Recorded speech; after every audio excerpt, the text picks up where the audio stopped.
Buenas noches a todas las personas que ya están en la sala y a las que se van a ir conectando a este coloquio del Centro PEN de República Dominicana, esta vez con la poeta mexicana Marlene Celtuche, que estuvo aquí, por cierto, el año pasado en la Semana Internacional de la Poesía, invitada por Mateo Morrison, Espacios Culturales y el grupo de poetas que todos los años prepara ese importantísimo evento.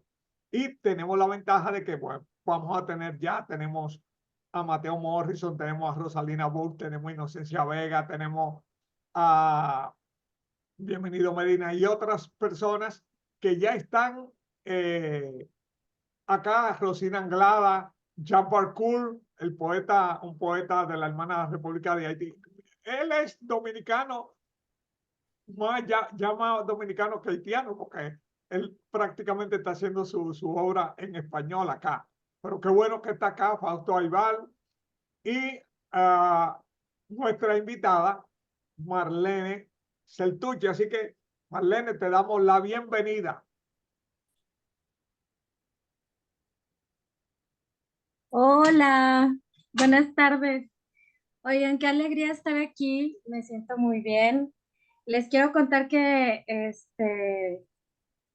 yo sueño con República Dominicana, con volver, porque me traje tantos cariños que, que me emociona también mucho, incluso el acento, escucharlos, así como que se me alegra el pecho, el corazón. Muchas gracias por la invitación. Bueno, pues vamos a ver si hacemos unos amarres y una cosa para que cuando venga la Feria Internacional del Libro, tú te des un saltito para acá de nuevo. Hagamos proyectos. ¿Verdad? Claro Sí, que sí. Marlene, háblanos un poco de tu comienzo como escritora y un poco de ti. sí. Bueno, pues yo me acerqué a los libros de una manera muy orgánica. En mi casa siempre hubo libros. Mis papás fueron unos grandes lectores de cada uno, como mi papá leía mucha narrativa y mi mamá era la romántica que leía poesía, ¿no? Y entonces muy chica, bueno, era una casa de muchos hermanos y, y este, y nos prestábamos los libros, como que los leía primero la grande y así nos íbamos eh, turnando los libros, a veces hasta nos los peleábamos, ¿no? Mis hermanos también son grandes lectores, no se dedican a esto, pero leyeron también desde muy chicos. Y yo ahora que en mi adultez, que pienso cómo fue que yo me acerqué a la escritura, recuerdo que había, había pues libros de poesía en la recámara de mi mamá y yo iba y hurgaba allí y cuando ya no había más libros, ella tenía como unos escondidos atrás en su cabecera. Antes se usaban las camas así grandotas y tenía libros en su cabecera y esos eran como los que no podía leer, ¿no? Había un libro de un poeta mexicano del siglo XIX, Juan N. Plaza, que era como el poeta maldito, porque hablaba de cosas de la noche, de prostitutas, de sexo, eran poemas como muy atrevidos. Y pues cuando mi mamá ya no pudo prohibírmelos, yo estaba muy chica, tenía como 8 o 9 años, yo ya había leído a Amado Nervo, a un montón de poetas, ¿no? A Ali Chumacero, todos mexicanos. Y mi mamá dijo, bueno, te voy a prestar este libro, pero le voy a quitar unas hojitas, unas páginas. Y le quitó, ahora lo platicamos con mucho, como con mucha picardía, le quitó los poemas que a ella le parecían pues más atrevidos, ¿no? Los más prohibidos para una niña. Y lo que yo hacía, lo que empecé a hacer es que empecé a escribir los poemas que le hacían falta a esas páginas, ¿no? O sea, porque yo decía, pues yo voy a completar el libro. Y creo que ese fue como mi acercamiento a la escritura, mi primer acercamiento. Después ya, este, pues prácticas muy adolescentes de un diario, de llevar mis diarios. Hace poco fui a la casa de mis papás y me traje una caja con cuadernos y cuadernos de diarios. eh, y siempre como intentando hablar poéticamente, ¿no? Escribir poéticamente, obviamente pues intentos muy menores, pero creo que ahí fue como esa búsqueda de llenar los vacíos de ese libro de Juan N. Plaza, que por cierto mi mamá todavía conserva y tiene los textos que yo escribía, ¿no? O sea, ella se los llevó. Así empecé. Después, ya en la preparatoria, bueno, yo seguí escribiendo como de una manera muy, eh, pues no le decía a nadie que escribía, y en la preparatoria yo estaba segura que iba a estudiar medicina, pero siempre estaba leyendo literatura.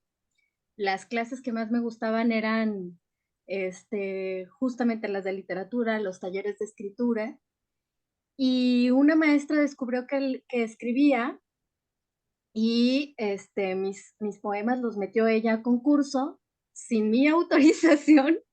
Y entonces fue como la primera vez que alguien me leyó, que creyó que tenía como oportunidad en eso. Entré a medicina, gané ese concurso y entré a medicina, estuve 6 meses en medicina, pero luego me arrepentí y pedí mi cambio. Yo estudié en una universidad pública.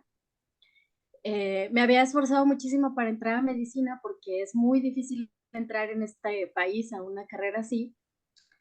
Y yo tenía como mucho miedo de decepcionar a mis papás porque yo todo el tiempo estaba pensando en, iba a la facultad de letras, tenía amigos allí en letras, en filosofía, y pues no, un día no pude más y le dije a mi papá, ¿sabes qué? Quiero cambiarme de carrera. Y como mi papá era como hippie, también un poco, él cantaba, tocaba la guitarra, todo como era como un artista autodidacta. Me dijo, qué bueno que quieres estudiar literatura. Tú salte para sobrevivir cualquier cosa que vayas a hacer como oficio, está bien, tú te vas a ganar la vida, pero para vivir la poesía. Yo me volví loca y dije, sí, ya, me voy a letras. Pero terminé el semestre de medicina porque no quería quedarme sin hacer nada. Entonces, ya esperé y ahí ya todo fluyó, más o menos. No te escuchas. Ah, exactamente, yo tenía cerrado el micrófono. ¿Cuáles son lo que tú dirías tus principales influencias, tus principales referencias, los poetas que tú dices, ahí yo he abrevado y, o sea, ellos han enriquecido mi voz? Bueno, pues muchos, ¿no? Creo que de los grandes descubrimientos que tuve, muy adolescente también, que la leí en mi casa, fue la poeta Rosario Castellanos. Eh, si escuchan ruidos es que tengo un perrito aquí enfermo y está allí como batallando para respirar. Bueno, eh, creo que la obra de Rosario Castellanos me marcó en diferentes momentos. En principio en la adolescencia, que también leí muy chica. eh, y más que a mí me impresionaba la vida que ella tenía, ¿no? O sea, cómo ella se había aferrado a la palabra, a la poesía, en una época en que Rosario Castellanos me parece que es de 1924 o 28 por allí. Entonces, eh, me impresionó su vida, me impresionó que ella hiciera, sí, Mujer que sabe latín es una obra de teatro, ahí está comentando Rosina. Y, y creo que eso me marcó como para yo seguir escribiendo lo que yo creía que era la poesía, ¿no? Claro, de una manera muy, muy, eh, pues, adolescente, como decía hace rato, ¿no? Y en la preparatoria, cuando empecé a descubrir a la poesía latinoamericana, para mí fue una joya César Vallejo, ¿no? Por todo este mundo que él edificó a partir de el mismo lenguaje que hablábamos todos, pero esa forma como lingüística de darle el giro, no sé, me viene a la mente este verso de quiero laurearme, pero me encebollo, ¿no? La capacidad de hacer, de inventarse verbos, para mí fue así como yo vi todas las posibilidades del mundo. Por supuesto, muchísimos autores más, ¿no? Pero creo que esos dos autores en esas épocas tempranas me marcaron mucho.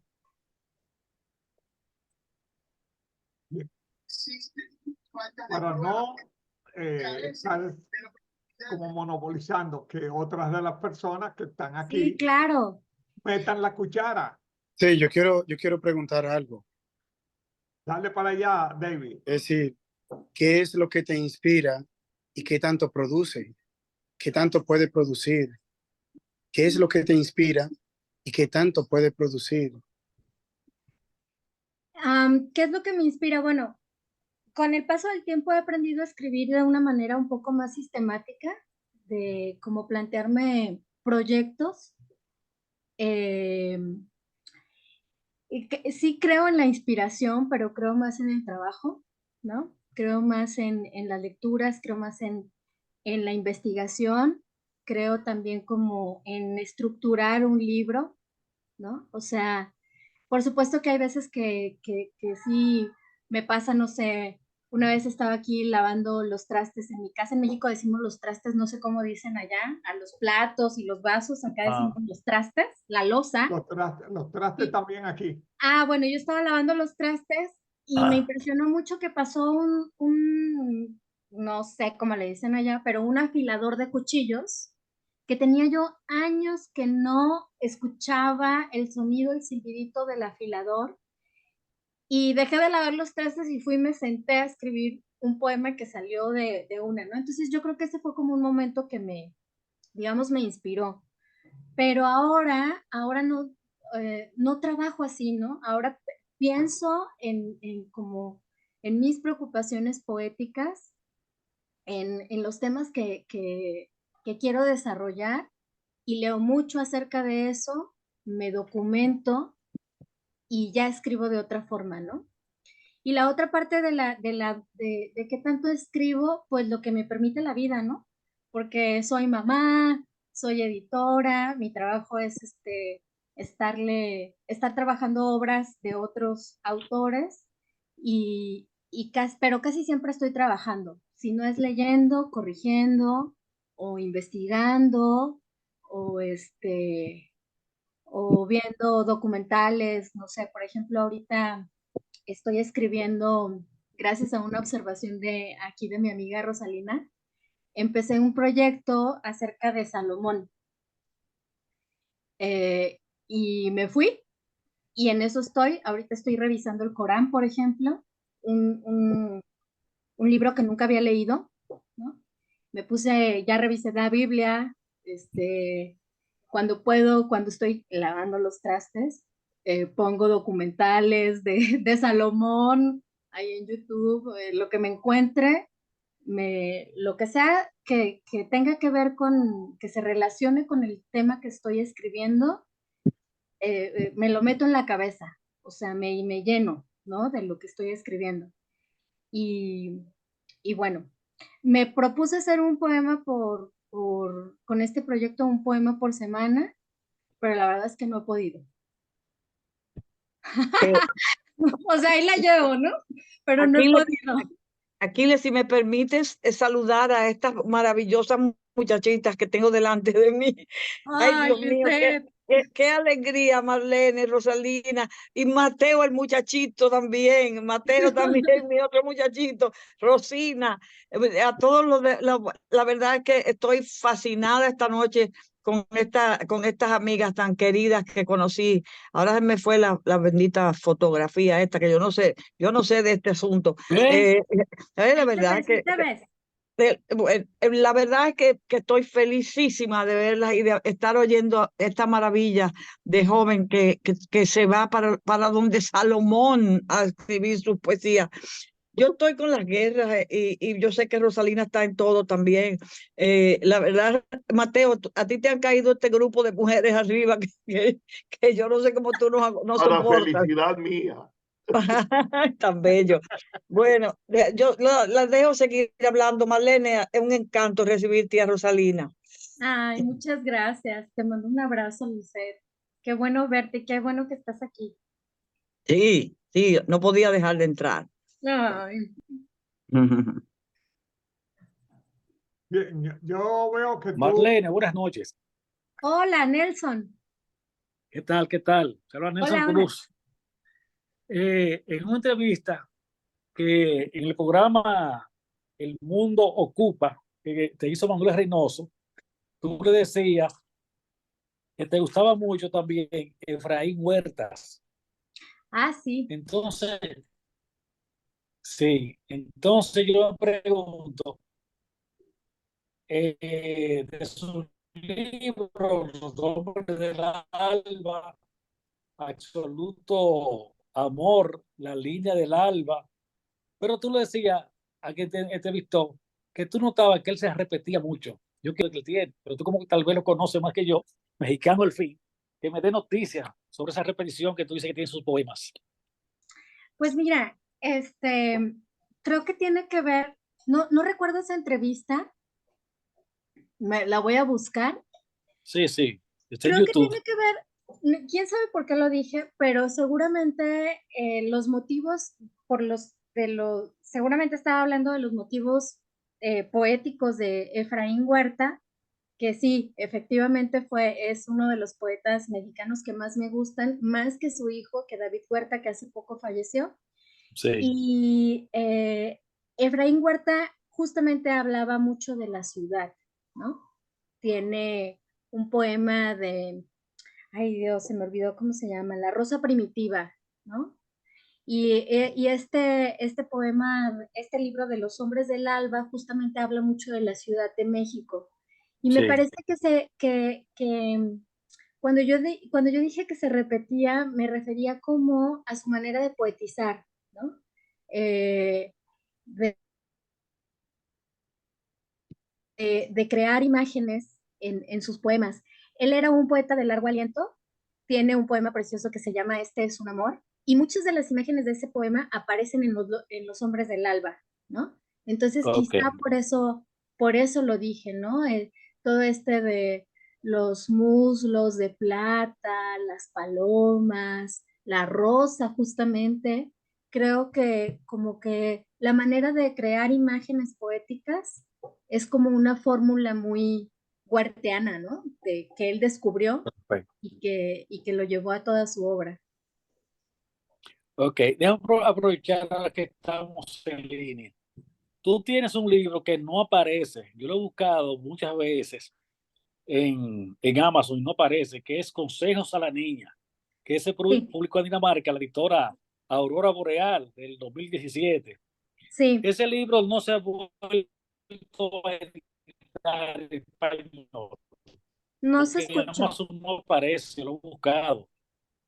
Nelson, perdón, no se escuchó. Lo he buscado en Amazon y no aparece. Sí, no, creo que se agotó la Que tu libro, impresión. o sea, ok, que tu Sí, libro, Consejos a... Ok, pues lo he buscado y no he podido conseguir, solamente he conseguido partecitas en Google sí, y algo así, pero el libro en sí lo sí. quiero conseguir, no he podido. Ah, pues yo te lo paso. Ese Sí. libro eh, me lo publicaron en Aurora Boreal, que es una editorial que está allá en Dinamarca, que dirige un En poeta, Dinamarca, sí. sí, que dirige un poeta colombiano. No, no es poeta, un En el- editor. Guillermo no En es el, poeta. 2000 en el 2017, sí.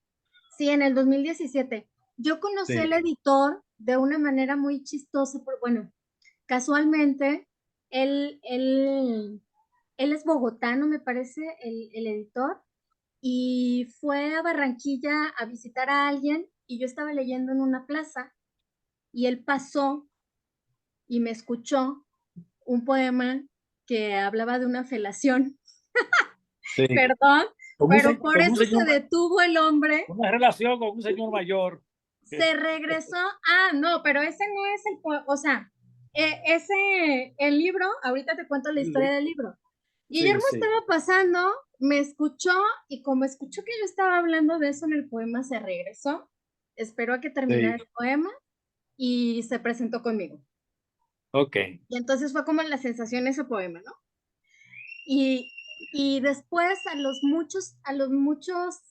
al tiempo, yo lo conocí en 2013, me escribió y me dijo, oye, ¿no quieres mandarme un librito para publicarte acá en Dinamarca? Porque él estaba publicando en español, porque me parece que estaba, como que los libros se utilizaban en escuelas que enseñaban español en Dinamarca, para la Sí. enseñanza del español como segunda lengua o tercera, no sé, ¿no?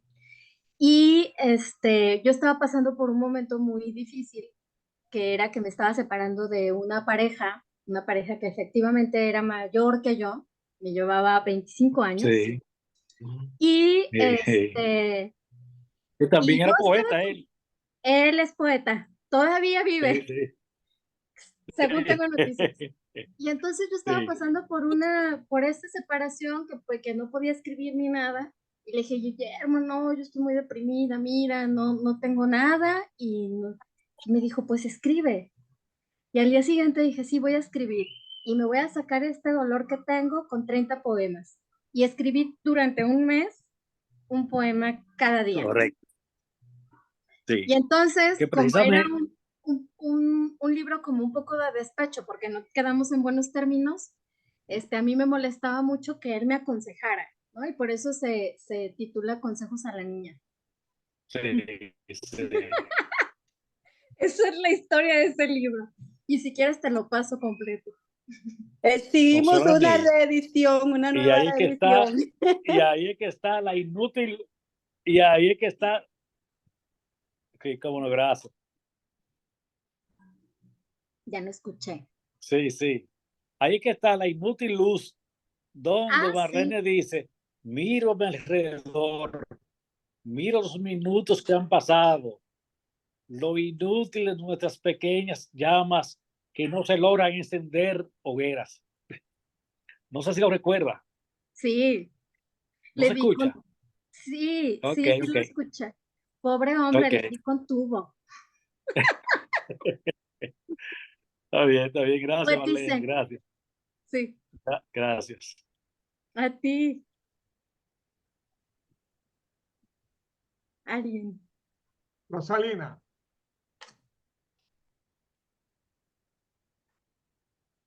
Oh, sí, qué bueno escucharte, Marlene, qué bueno escuchar tus anécdotas. Me encantó tus primeros contactos con la poesía.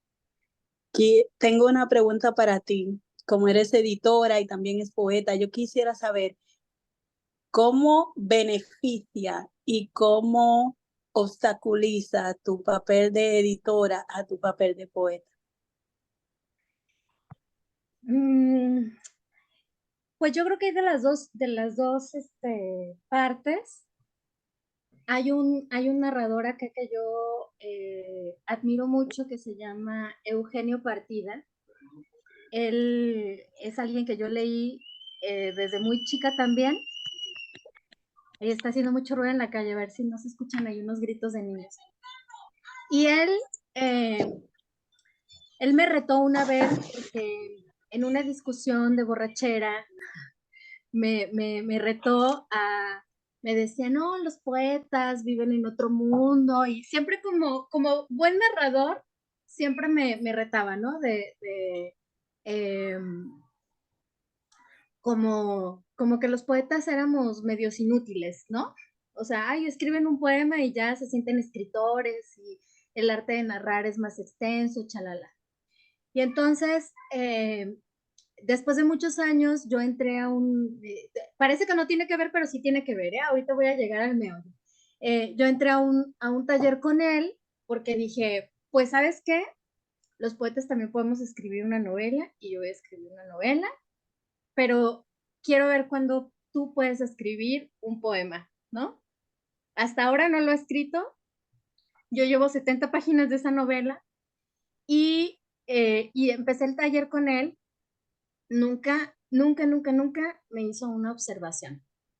Nunca. De mis 70 páginas, no me hizo una observación, pero yo creo, o sea, claro que me daba consejos y todavía no lo termino, ¿no? Me hace falta como, escribí la novela con una técnica que se llama el guión de hierro, que es como en el boom de Hollywood, se construían las grandes historias de las películas, ¿no? Que es como un arco y está así como metódicamente a la página 22 tiene que pasar esto, en la página tal, y mi novela está estructurada para que sea de 120 cuartillas. Pero me he tardado 2 años en escribir esas 70 páginas, ¿no? ¿Por qué? Porque tengo una cosa que se llama malformación profesional, que es que yo no puedo escribir de corrido, no me sale. Yo escribo una página, bueno, ni siquiera una página, escribo 2 párrafos y me regreso, ¿sí? Entonces, creo que me beneficia porque mi labor como editora me da muchas herramientas y me da, o sea, leo muchísimo, ¿no? Leo mucha narrativa, leo mucho texto académico, edito mucho, el 90% de los servicios que hacemos en mi editorial para instituciones son libros científicos, ¿no? Entonces yo leo mucha ciencia, leo mucha psiquiatría, medicina, y, creo que eso me aporta y me da incluso mucho más que a otros poetas, ¿no? Pero tengo esto, que no puedo avanzar si no corrijo, ¿no?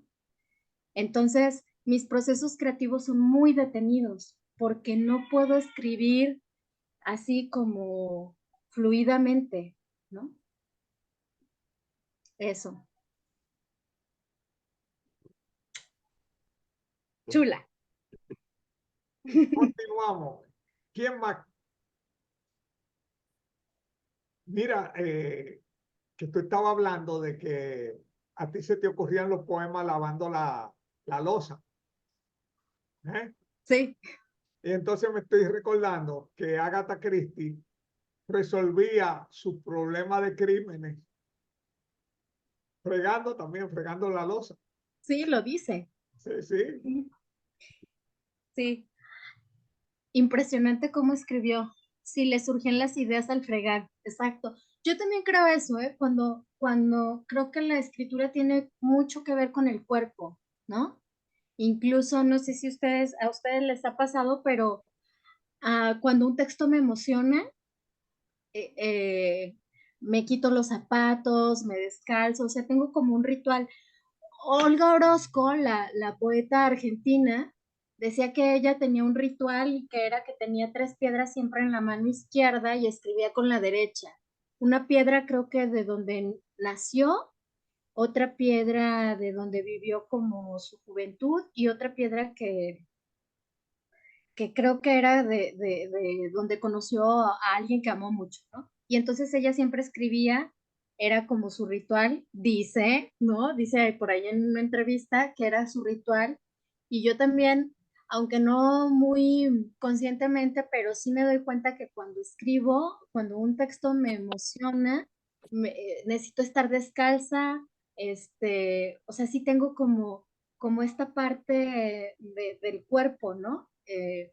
Pongo música, voy, hago como 2 o 3 cosas, como que me baja la energía y luego ya vengo y escribo. Entonces, uno escribe con el cuerpo, creo. Yo creo, Marlene, que sí, que tu poesía es bastante sensorial. Y ahora lo acabas de confirmar, porque generalmente muchos de los temas que yo oí cuando viniste para la Semana de la Poesía, que fue una experiencia espiritual para todos nosotros, para todos, verdaderamente. Tu literatura, tu obra es bastante sensorial. O sea que ya veo que te quitan los zapatos también.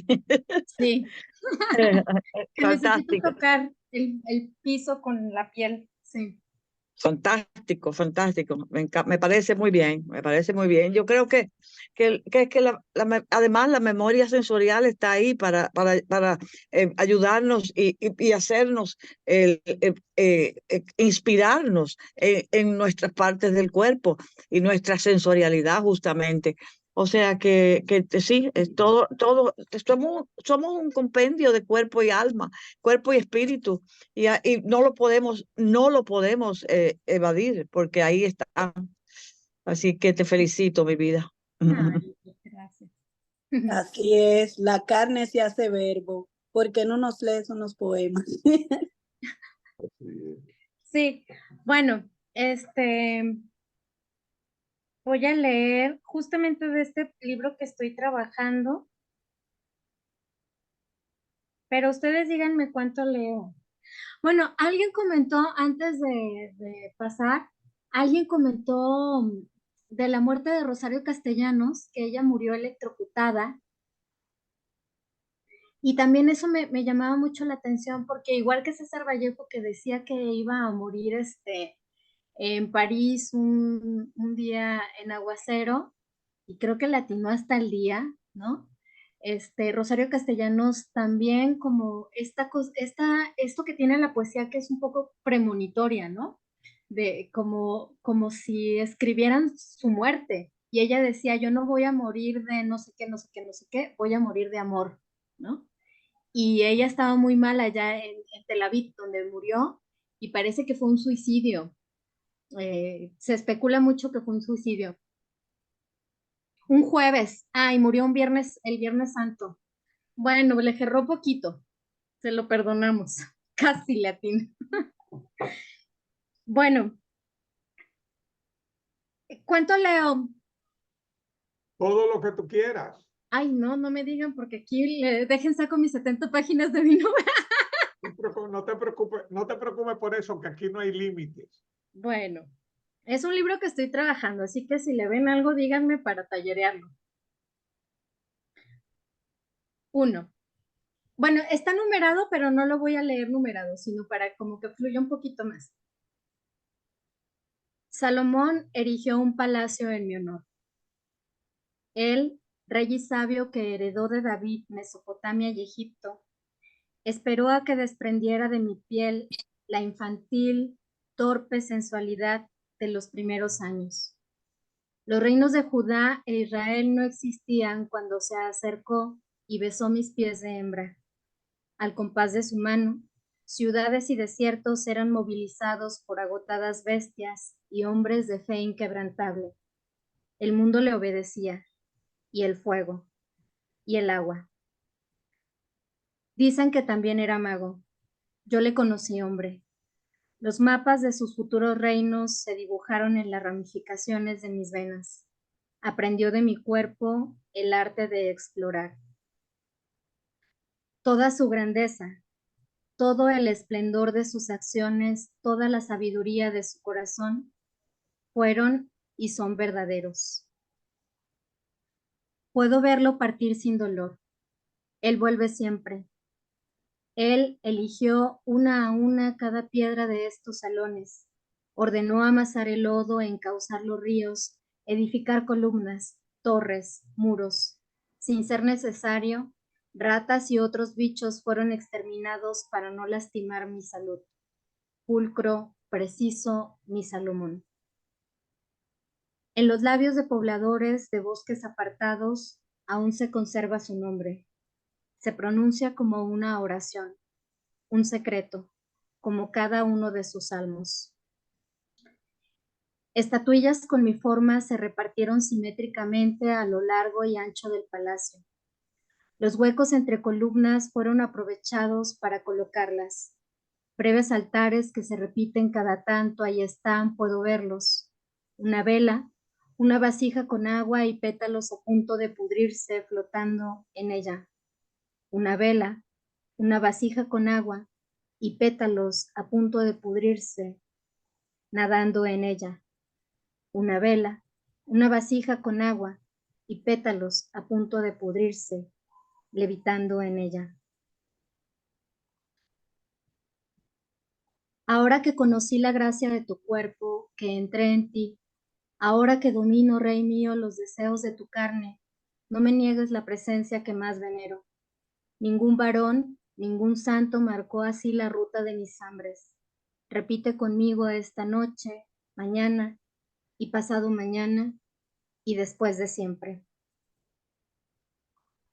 Deambulando por los pasillos di con tu alcoba. Al reconocerla y saber que era tuya, contuve la respiración por no violentar el silencio de tu vasta presencia. Antes de pisar la fina frialdad de las baldosas que acarician tus pies, detuve mi andar en el primer escalón. Ahí, frente a tu más íntimo espacio, pensé en la omnipresencia, pensé en el desorden, pensé en la eternidad, pensé en el cuerpo que llevas, cómo lo entregas a la noche de estas sábanas. Reparé en la gramática de los montes y colinas que recorrí para estar a tu lado.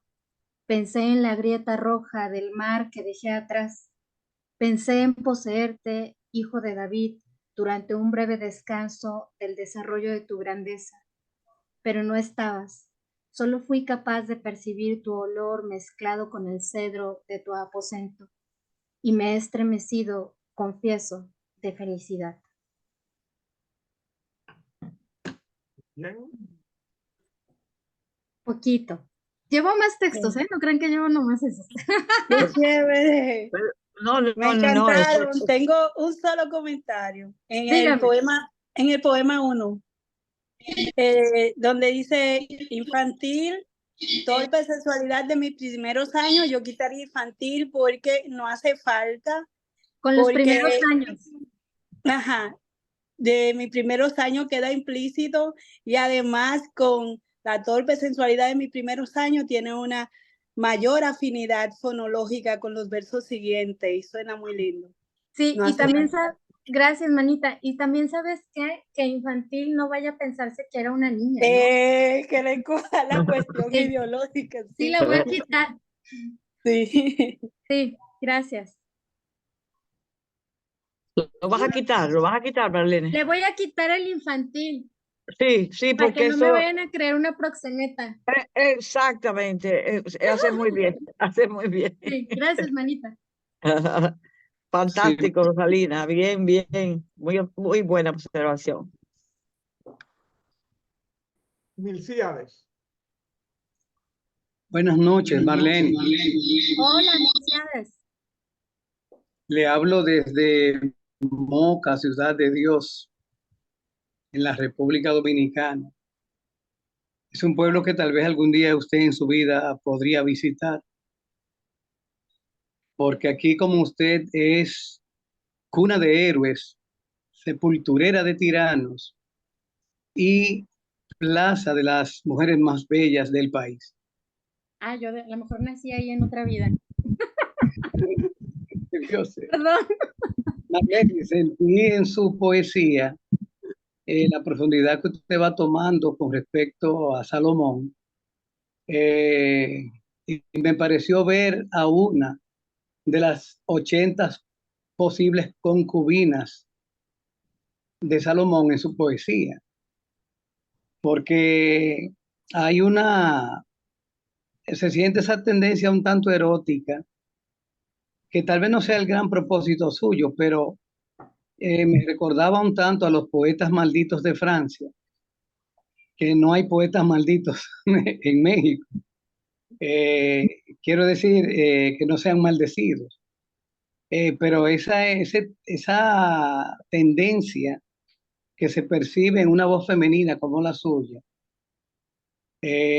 con ese sentir de mujer que se plantea, esa posibilidad de ser un amante de Salomón, cuando usted dice que lo conoció desde antes que existieran los reinos de Judá y el reino de Israel, en efecto, esos 40 años que duró Salomón siendo rey, tuvo los mayores privilegios del mundo. Yo tengo una prédica preparada en cuanto a lo que es la gracia de Dios y lo que es la suerte en el mundo, haciendo una comparación entre la vida de Salomón y la de el apóstol Pablo. Pero volviendo a su poema que me ha encantado, me gustaría que de alguna manera nos llegara, aunque yo sé que está en esbozo todavía, porque usted dice que está trabajando en él. Me gustó mucho lo que usted planteaba ahorita, porque a mí me ha pasado lo inverso al escribir mi poesía. Soy cristiano, le adelanto eso, cristiano evangélico. Y en oración yo me he puesto a pedirle a Dios en oración, ¿verdad? Y en adoración. Dicen, nosotros los cristianos creemos que cuando subimos en adoración hacia Dios, descendemos en guerra, descendemos en batalla. Y una noche que yo estaba solo en la iglesia, nadie fue, cosa maravillosa que después le encontré, es que yo mientras adoraba, se me fueron 4 horas adorando y yo no me di cuenta. Pero recuerdo que le hice una petición a Dios y es que yo quería escribirle un libro para él. Y en el sentido más o menos inverso, precisamente yo escribo en la postura de mujer, representando un tanto a la iglesia, y ya tengo listo un libro que se llama Hombre de Cristal y Altas Mieles. Y me pasó el proceso contrario. Usted dice que por alguna razón y por su propio estilo se sienta a escribir y a veces se interrumpe o por las cuestiones que usted mencionaba. A veces a mí me sucedió lo contrario y es que así como en consejos a la niña, usted se decidió por 30 días para escribir un poema cada día. A mí me pasó lo contrario, es que escribí 15 poemas en un día y al otro día 20. Y yo me estaba sometiendo a una demanda precisamente que el doctor Bruno Rosario Candelier, cuando yo pertenecía a un taller literario que él dirigía, se llamaba Taller Octavio Guzmán Carretero, en honor a un escritor de origen mocano. Recuerdo que él nos desafió y él decía, no encuentro un hombre todavía, un poeta, que adopte la actitud femenina para escribir desde esa posición. Y yo acabo de escribir precisamente hace ya un año ese libro, en donde esas mismas cuitas de amor, yo se la dedico al Señor, al Cristo de la gloria, desafiándome a mí mismo, arriesgándome a mí mismo, en términos de meterme en el traje de una mujer para lograr una poesía que sea amorosa. Y grande fundamento que tengo es precisamente de la influencia de Cantar de los Cantares de Salomón y de sus otras poesías, ya que son otros mensajes, los proverbios y esas cosas, y Eclesiastés. Pero básicamente, y cierro ya mi turno con esto, me ha maravillado que mientras usted lo hacía relantizada su creación, a mí me pasó que en esos días escribí en 2 días cerca de 35 poemas. Luego los sometí a mi propio escrutinio y al de algunas personas que le tengo confianza. Y me dijeron, bueno, pero son pasables. Pero ahora, de manera que ya está listo, precisamente tengo un editor en Nueva York que me está trabajando esa parte final ya. Pronto lo tendremos en circulación. Pero lo que quiero destacar, y perdone si mezclo alguna cosa y otra, es que me ha encantado esa manera dulzona, atrevida, aguerrida y tan femenil con el que usted ha tratado esa poesía. Y eso que nada más he visto esto y lo que he oído. Así que yo quiero también una copia de ese libro, Consejos a la Niña, porque me interesa. Dios la bendiga mucho. A usted también. Eh, y mis respetos, porque yo no podría escribir así. Creo que lo que le pasó fue también como un trance, ¿no? Porque uno cuando escribe también entra como en una especie de trance y de como de estado epifánico también, ¿no? Cómo se te van revelando las ideas y las imágenes y es admirable que haya escrito así. Mis respetos. Efectivamente, esta parte del libro, yo lo que quiero hacer con este libro que estoy construyendo es que sea, am, que sea como la historia justamente de Salomón con una de sus esposas, una pagana, ¿no? La historia me la regaló Rosalina. Ella me dijo, ay, esta historia, sí, le dije, yo tengo que escribir esa historia, ¿no? Por Sí, un la reina de Saba, la reina de Saba. Esa fue su todo. Aunque no sí, sé, al final tú sabes, porque ella era pagana. Y tú cogiste la idea de una vez y la desarrollaste. Era para ti, era para ti. Es que yo la vi. sí. Sí, porque me dijo, me la contó, yo le dije, sí, voy a escribirlo. Entonces, ¿qué quiero hacer? Quiero contar esta historia de Salomón, porque incluso en esta documentación que estoy haciendo, todavía, bueno, estaba yo más habituada a leer la Biblia, ¿no? Porque mi formación es católica, mi formación religiosa es católica, y la Biblia es, pues, un texto que yo conozco más, ¿no? Pero el Corán, cuando empecé a revisar el Corán, se me abrió un mundo, porque el Corán es un libro precioso, es una joya de la literatura y de la cultura, y ahí te das cuenta que esta era justo el momento histórico de que se mezclaba todavía lo pagano como con lo cristiano. Todavía había por ejemplo, en el templo de Salomón, en uno de los templos de Salomón, todavía había patios para hacer sacrificios, ¿no? Por ahí se habla de un sacrificio como de 20,000 cabezas de ganado. Era una cosa que duraban los rituales días, semanas, y no me acuerdo cómo se llama esto, que le quitan la sangre a los animales y se bañaban con la sangre. Me recordó a los vikingos. O sea, todavía estaba toda esta mezcla de lo pagano.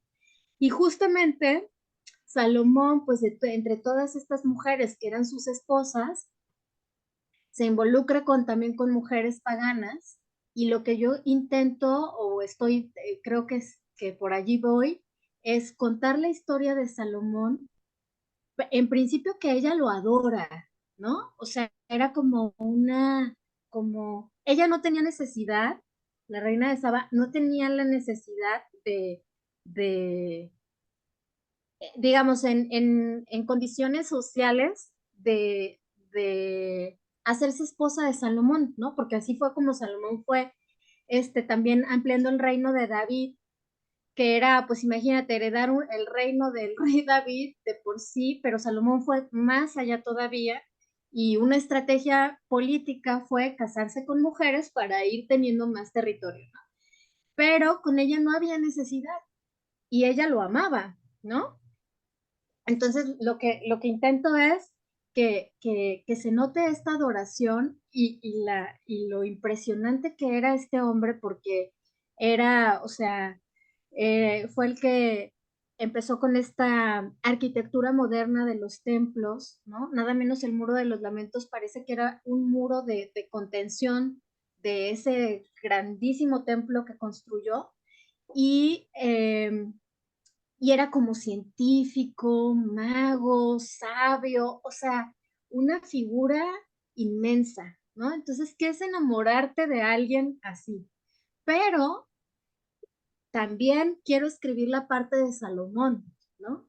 Y entremezclar los fragmentos de cómo él también le habla a ella, que ese va a ser mi reto, que es un poco lo que tú hiciste, que es escribir como hombre, ¿no? Como un hombre adorando a una de sus esposas y contar la historia de ellos en un diálogo, pero fragmentado, ¿no? Por allí tengo ideas de poemas.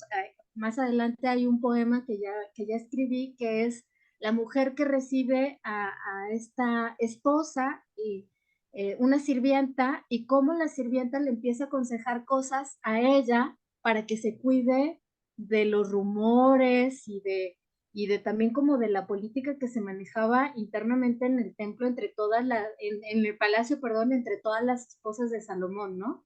Porque cada una cumplía una función, ¿no? Y también había, pues, su trama, ¿no? O sea, sus envidias, sus niveles, no todas las esposas tenían el mismo nivel. Y y quiero ir contándolo, pero que no sea cronológicamente, ¿no? Sino que el lector vaya entendiendo esta historia que no solamente va a ser de amor, porque estos poemas pues así me salieron, ¿no? Era lo que me tocaba escribir, pero lo que quiero también es como hablar un poco de la política, ¿no? Y cómo Salomón también contribuyó mucho a la era moderna de la religión, ¿no? Y de la cultura en general del mundo. Un fundamento básico de Salomón es que él y David, su padre, gobernaron exactamente los dos 40 años. Mientras David se la pasaba peleando y haciendo sus cosas, eh, inclusive por eso Dios no le permitió a David la construcción del templo, sino a Salomón, porque Sí, Salomón no se había manchado sus manos de sangre. sí, Él se había alisado sus manos en las caricias que daba a tantas mujeres. Y la realidad es que llama la atención esa especie de perfume interior que sale de Salomón y que atrae a las mujeres. Hablarán hoy de otras sustancias, pero no, y esas cosas. No sé sí. cómo le llamarán a muchas de esas cuestiones. Pero sí, el hecho de que él le pidiera a Dios sabiduría, Dios se la concedió. Y la Biblia dice que todavía no se puede registrar una persona que tuviera mayor inteligencia que él. También hay un dato que resaltar, y es que no solo Salomón, sino los hijos de David, todos en la mayor parte eran tipos atractivos, desde Absalón, Amnón, el hermano que también violentó a su hermana, y cada uno de ellos, Adonías también, que era el que quería el trono. El que Entonces mata. nosotros, Ajá. ¿ah? Sí. Que Salomón lo mata, ¿no? No, Salomón no mató a nadie. No se conoce, por lo menos en la Biblia, no se conoce que él matara a nadie. Los hijos de sus hermanos sí murieron, como Absalón, Amnón. Absalón mató a Amnón, su Ah, ya. hermano, porque violó a su hermana. Ujú. Pero a Absalón lo mataron hombres del mismo David, eh, porque también Absalón en un momento se le reveló como hijo a David y quería el reino. No, no le quito más tiempo, perdón, a los demás hermanos y amigos, pero lo que le quiero decir en definitiva es que la línea por se va de Salomón le va a producir un gran libro. ¿Por qué? Porque entre los cristianos hay una pregunta: ¿se salvó Salomón, sí o no? Ya. Sí, pues es que, pero Salomón tenía un ejército, sí tenía ejército, o sea, sí estaba preparado para defenderse, pero no lo usó. Eso es cierto. Él nunca, este, no como David, que sí hubo guerras y que sí hubo muertes. Él no, no sé si tenga que ver con esa inteligencia que él tenía, ¿no? Con esa Sí, él sabiduría. era más de construir y de crear alianzas. Sí, Y quiero preguntar una cosa. Esa historia que es que él manda matar a Urias por la esposa, porque él dormía con la Eso esposa, él fue estaba David, enamorado. eso fue David. Ese fue David, ok, no fue Salomón. No ya. fue Salomón. No, no, fue David el padre que se enamoró de Betsabé. Ok, Precisamente Betsabé es la madre de Salomón. Es algo. Ok, ok, ya ahora sí. Ok. Ok, Marlene, Dígame usted. ahora te voy a poner una pregunta de esas preguntas difíciles. Ok, ¿cómo tú sabes que un poema es un poema? No sé. No, bueno, creo que sí, sí sé. ¿Cómo sé? Ay, qué difícil es, ¿no? O sea, un poema es un poema si tiene poesía. Si no tiene poesía, es un texto. ¿Y cómo tú sabes que tiene poesía? Es Por que, ejemplo, supongamos que a ti te nombran jurado sí. y te llegan 4 libros. Y los 4 libros eh, trabajan el mismo tema. ¿Ok? O sea, trabajan el mismo tema. Eh, lógicamente, uno puede ser en verso, en métrica, o sea, rimada, uno en verso libre, pero están trabajando sobre el mismo tema y están estructurados en lo que aquí llamamos verso, ¿ok? Que es las líneas discontinuas, ¿verdad? Eh, pero ¿cómo tú sabes que un texto es poético? Sí. Bueno, primero que si hay un concurso donde solo tienes que revisar 4 libros, pónganme de jurado, porque yo he tenido que ser jurado de concursos en donde reviso cajas y cajas. O sea, una vez impresionante, yo tenía como 4 o 5 cajas y eran más de 100 libros. Y para leer eso fue una locura. Mira, yo creo que es que es muy básico también, ¿no? Hay una poeta uruguaya que se llama Mercedes Calvo.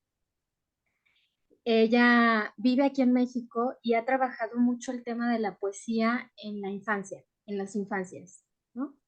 Y ella asegura en un libro que se llama La poesía en la escuela, me parece, ella asegura que todas las personas somos, este, que todas las personas tenemos sensibilidad para la poesía. No que todas las personas podamos escribir poesía, pero que sí tenemos esa sensibilidad de leer el mundo poéticamente, ¿sí? Que cuando somos niños podemos jugar con la palabra y cuando estás en la escuela te permiten incluso, cuando estás en el kinder, no sé cómo le digan allá, el jardín de niños, pues puedes incluso conjugar los verbos irregulares como si fueran regulares, ¿no? Y juegas con la palabra y se te está permitido jugar con la palabra. Y que cuando todo se echa a perder es cuando te empiezas como el estudio tecnificado de tienes que sacar buenas calificaciones, ya no eres un niño del jardín de niños, sino eres un alumno, ¿no? Y entonces te empiezan a llenar la cabeza con tecnificaciones y tienes que estudiar para tener una vida útil, etcétera. Y ahí a uno se le olvida la poesía, ¿no? Y hay un capítulo muy importante en ese libro que ella dice, la poesía está en la mirada, está en cómo ves, ¿no? Y Octavio Paz dice un poco eso que dice en El arco y la lira, y dice, el lector busca y no es casualidad que encuentre, ya lo llevaba adentro. Es un poco eso, ¿no? Es decir, cuando tú lees un poema, puedes leerlo de muchas maneras, ¿no? Como históricamente, horizontalmente, ¿no? Hay un conocimiento que tú tienes como lector y hay otra cosa que, o sea, que es vertical y que tiene que ver con las emociones, las sensaciones, ¿sí? Puede haber un texto, tú referías, o sea, un texto perfectamente escrito como un soneto, ¿no? Escrito correctamente, pero tú puedes identificar por algo que llevas dentro que ese texto no tiene poesía, ¿no? Otro ejemplo que usa Mercedes Calvo es que me hiciste una pregunta difícil. Otra cosa que dice Mercedes Calvo cuando habla de esto de que la poesía está en la mirada, ella, para ejemplificar esto que tú me estás diciendo, tú me metiste en este aprieto, utiliza un fragmento de Clarice Lispector en donde ella está describiendo una tajada de sandía, Clarice Lispector, ¿no? Y la describe de una manera tan poética, siendo narradora, ¿no? Y dice, al final de ese fragmento, bueno, la compara con la sonrisa de un loco, la tajada de la sandía, ¿no? Y dice, y si lo pensamos bien, hasta una mesa merece ser vista. Es decir, hasta una mesa puede ser poética porque le entró la luz, porque el polvito lo estás viendo por encima. O sea, está en la mirada la poesía, ¿no? Y creo que la poesía está en la mirada del poeta. Yo recuerdo mucho, no sé si ustedes han visto una película, Belleza Americana, y hay una escena donde hay una bolsa, no me acuerdo de la película, me acuerdo de esa escena, donde hay una bolsa de plástico que está en el suelo y la bolsa de plástico se empieza a mover y empieza a tomar unas formas y la manera en que filmaron a esa bolsa y luego la bolsa se levanta y se la lleva el viento, ¿no? La manera en cómo está filmada es poética, ¿no? Entonces la poesía puede estar en un cuadro, sé que es un lugar común, pero puede estar en un atardecer, puede estar, o sea, la poesía no solamente está en un poema, ¿no? Y tampoco puedo aquí, o sea, está bien difícil decirte qué es poesía y qué no es poesía, pero uno lo sabe. Dice mi hija Rebeca, cuando lo sabes, ¿no? Es algo que está ahí y que te toca algo también, porque la poesía te interpela, ¿no? Te mueve algo, te, te, te hace dudar, te hace sonreír, te hace llorar, o sea, te provoca algo, ¿no? La emoción, la belleza, eh, la encuentras, ¿no?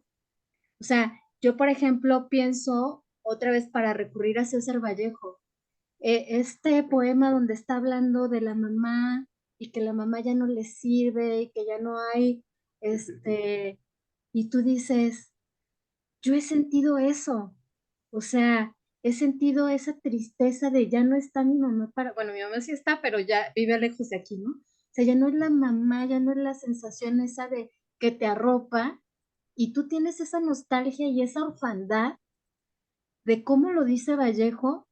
Yo lo leí, yo vivía todavía con mi mamá cuando leí ese poema y yo ya sentía la orfandad, ¿sabes? Me la hizo sentir Vallejo. Por la belleza esa cruda de de cómo te muestra ya no hay una madre que te dice, el sírvete materno, dice algo así, ¿no? Vallejo. Entonces, creo que no te contesté nada, pero que lo intenté. Marlene, ¿y qué tú piensas sobre la musicalidad y la belleza de la poesía? A mí me parece que también tiene que tener mucho Sí. de eso. Sí, pues el poeta no dice, el poeta canta, ¿no? Por eso, O sea, por eso, sí. exactamente. O sea, en la poesía, como tú dices, lo dice los ojos, lo dicen las palabras. Clarice Lispector es una de mis ídolos yo la di a conocer en el país el año pasado en una conferencia que di en la Biblioteca Nacional.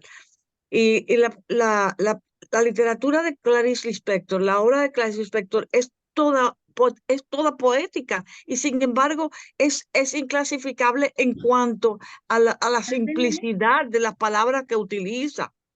Sí, Es, ¿verdad que sí? O sea, no sí, sé si ustedes... sí. Mira, yo, por ejemplo, no sé si ustedes han leído a Juan Rulfo, a Pedro Páramo, la Sí, novela sí, de sí, Pedro Páramo. sí. Bueno, Yo todavía no lo he terminado, pero yo quiero dar un curso sobre el discurso poético en Pedro Páramo, porque a mí me parece fascinante, fascinante. Es una novela poética, Poética, poética. poética. Y mira, Total. Juan Rulfo era de aquí, de Jalisco. Es que en Jalisco, no, en Jalisco está todo. El mariachi, tequila, estoy yo, Ah, está Juan Rulfo, Juan José Arreola, o sea, y Juan Rulfo está hablando él dice Comala. Comala no es de Jalisco, Comala es de Colima, de un estado que está a un lado de Jalisco. Y cuando tú vas a Comala, Comala es un pueblo tropical, ¿sí? O sea, es una cosa así tropical, está cerca de la costa. Y yo decía, es más, yo hice un viaje con un noviecito que tenía y fuimos a conocer Comala porque yo siempre he estado traumada, fascinada con Pedro Páramo y yo decía, yo tengo que conocer Comala y lo convencí y nos fuimos. Y cuando llegamos allá, oh decepción, porque Comala no tiene nada que ver con lo que habla Juan Rulfo, hasta después lo entendí. ¿Por qué Juan Rulfo le puso Comala? En México hay un traste que es de acero, es donde hacemos las tortillas y es redondo, plano, y le llamamos comal. Y el comal, bueno, obviamente por hacer las tortillas está caliente, ¿no? Entonces, cuando empieza la novela de Juan Rulfo, Pedro Páramo, es como si fueran descendiendo al infierno, ¿sí? Cuando va a buscar a Pedro Páramo, su papá, y empieza a sentir, el personaje empieza a sentir el calor sofocante que después se da cuenta que todo el mundo, o sea, el hilo, la trama es que todos están muertos en esa novela, ¿no? Y hasta al final te das cuenta que todos están muertos. Pero eh, el, empieza a describir y van descendiendo como al infierno. Y entonces por eso él se va encontrando con los muertos, ¿no? Porque va descendiendo. La manera de describir que van descendiendo al infierno y luego tú te das cuenta y dices, claro, Comala, comal, ¿no? Se está refiriendo Juan Rulfo a un comal, a una cosa tan caliente como el mero infierno, ¿no? O sea, por eso le puso. Pero las descripciones, ay, discúlpenme, porque tengo aquí unos No, perritos que no están te preocupes por eso. cachorritos, que ya me asusté. Las descripciones que hace Juan Rulfo en realidad son de un pueblo muy cercano aquí a Guadalajara que se llama Sayula, que es de donde él, de la zona donde San Gabriel, Sayula, y te juro, Lizeth, que tú vas y te sientes en la novela de Juan Rulfo y hablas con la gente, bueno, una abuela postiza que tuve, que era una vecina, que ella era de Sayula, y hablaba así como hablan los personajes de Juan Rulfo, así con esa, por eso también esto tiene que ver con lo que decía de Mercedes Calvo, o sea, la capacidad de poetizar la tenemos todos, ¿no? O sea, mi abuelita esa postiza me decía, ay Marlene, nomás los ojos te pardean. ¿Y qué me quería decir de pardea? De pardo, de oscuro, tienen los ojos oscuros, pero no me decía, tienen los ojos negros. Me decía, los ojos te pardean, ¿no? Entonces esa manera como poética de referenciar el mundo de Juan Rulfo, o sea, solo porque nació ahí, ¿no? En San Gabriel, en Sayula, y cuando vas y visitas eso, o cuando conoces a una persona, ay, permítanme un No poquito te porque aquí preocupes, mis perros se van a matar. no te preocupes, sigue. Ven chiquito, ven, que tengo un perrito viejito. Pero no te preocupes, Y sigue. tengo corazón de pollo porque una perrita aquí en el barrio tuvo a sus cachorritos y estaba tirada en un parque y los recogí. Y entonces mi pobre perro de toda la vida está sufriendo y no quiere que se le acerque. Bueno, pero ya lo tengo aquí asegurado. Entonces, ¿qué estábamos diciendo? Lo del ritmo, lo de que la poesía puede estar en cualquier parte, ¿no? O sea, yo digo, Juan Rulfo era poeta y escribió novela y escribió cuento, pero la manera de contar y también el ritmo y cómo fragmentó esa genialidad que hizo de que de pronto está hablando la mamá y los susurros. Bueno, esa novela se iba a llamar Susurros, justamente porque hablaban puros muertos, ¿no? Porque están, o sea, los personajes están muertos y después tuvo la genialidad de cambiarle el nombre, ¿no? Sí, eso. Mateo Morrison, porque yo no quiero que se vaya a terminar esto y que Mateo esté ahí presente, pero no interviniendo. Bueno, en realidad yo prefiero oír a Marlene Cernuche que ustedes me oigan a mí, porque yo tengo una admiración muy especial por ella, por su poesía y cómo explica las cosas.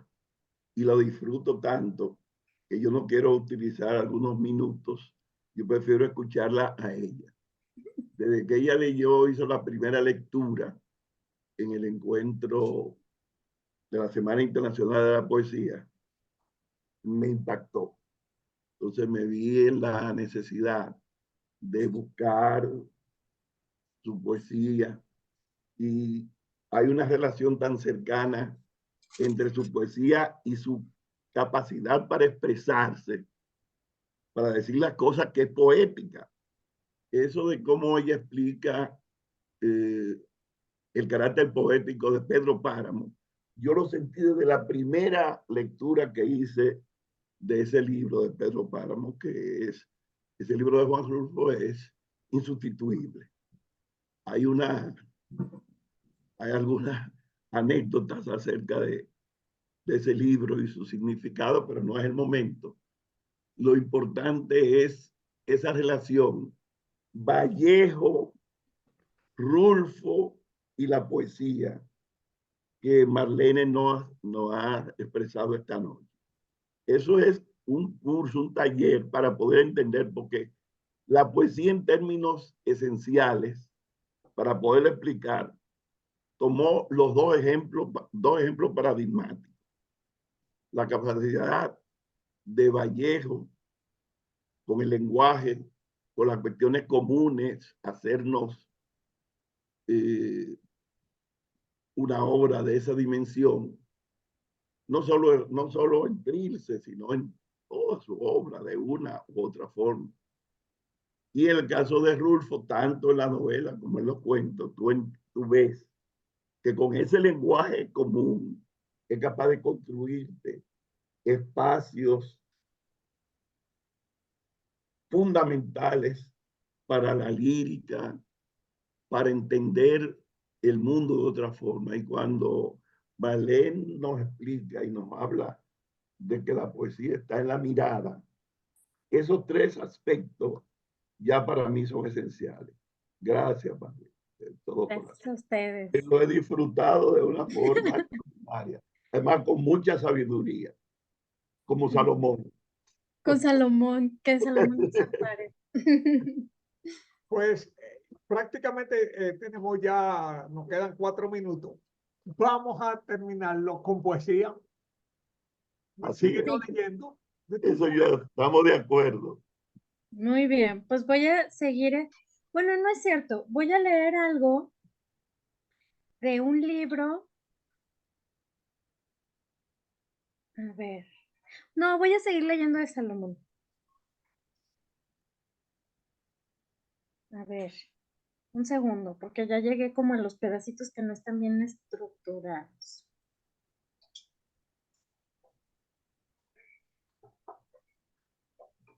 Guardar en los ojos la imagen fresca de tu rostro es mejor que ser dueña del tesoro más codiciado. En las tiendas de Kedar es común ser testigo de las transacciones dispendiosas entre mercaderes. Compran y venden bronce, oro, reliquias que datan antes de los egipcios, como si de sacos de sal se tratara.